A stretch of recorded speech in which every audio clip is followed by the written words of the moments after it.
Hello everyone, and welcome back to our channel. Today, we have a very important and timely topic to discuss. Harris praises John Kelly for sending 911 call to the U.S. over Trump's fitness to serve. So, let's dive right in and explore this controversial issue in more detail. Kamala Harris praised Donald Trump's former chief of staff for sending a 911 call to the nation about the former president's unfitness to serve a second term, attacking her opponent as a fascist who would send the nation down a dangerous path. Harris participated in a CNN town hall with undecided voters in Delaware County, Pennsylvania, on Wednesday, as the battleground state appears poised to play a potentially decisive role in the presidential race. While taking voters' questions on everything from the cost of living to abortion access, Harris repeatedly steered the conversation back to questions over Trump's fitness for office.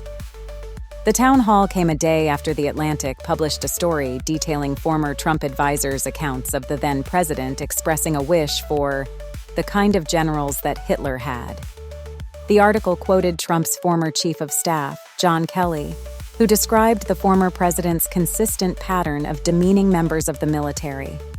The Trump campaign has denied these accounts. "I do believe that Donald Trump is unstable, increasingly unstable, and unfit to serve," Harris told the CNN anchor Anderson Cooper at the town hall. "The people who know Donald Trump best, the people who worked with him in the White House, they have said explicitly he has contempt for the Constitution of the United States.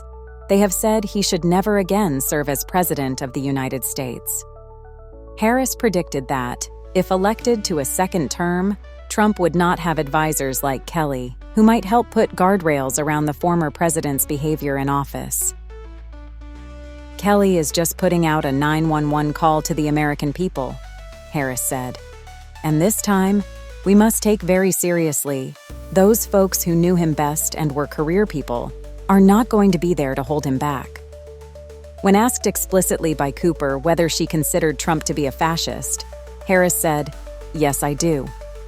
While criticizing Trump's character and platform, Harris sometimes sidestepped difficult policy questions from Cooper and audience members. In one of her most substantive answers of the night, Harris said she believed Democrats needed to take a look at the filibuster to expand abortion access in the country. Democrats have pledged to reinstate Roe v. Wade if they win the White House and regain full control of Congress. But such a proposal could be blocked by the Senate filibuster, which requires the support of at least 60 out of the chamber's 100 members to advance bills. The filibuster became a fundamental obstacle to implementing much of Joe Biden's legislative agenda and could present more challenges if Harris were to win the presidency. While Harris's openness to amending the filibuster might prove popular with the Democratic base, some of her other answers may fall short for the progressives she needs to turn out on Election Day. Harris reiterated her opposition to a ban on fracking and offered a somewhat muddled answer on ending the war in Gaza.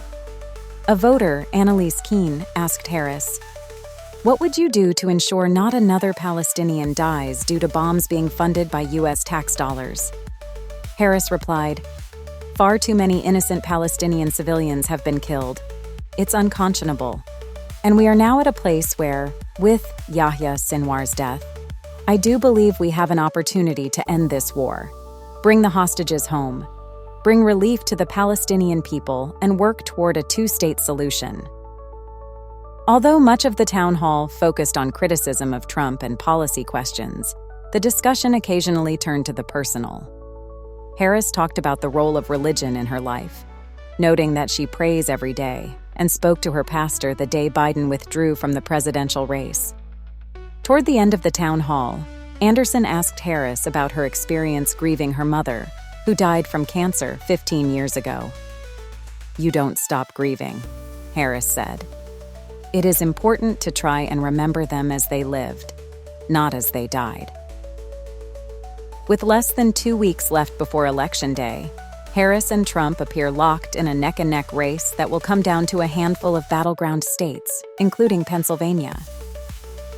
In her closing message at the town hall, Harris returned to Trump's stability, pointing to his recent comments describing Democrats as the enemy from within, as evidence of his unfitness to serve.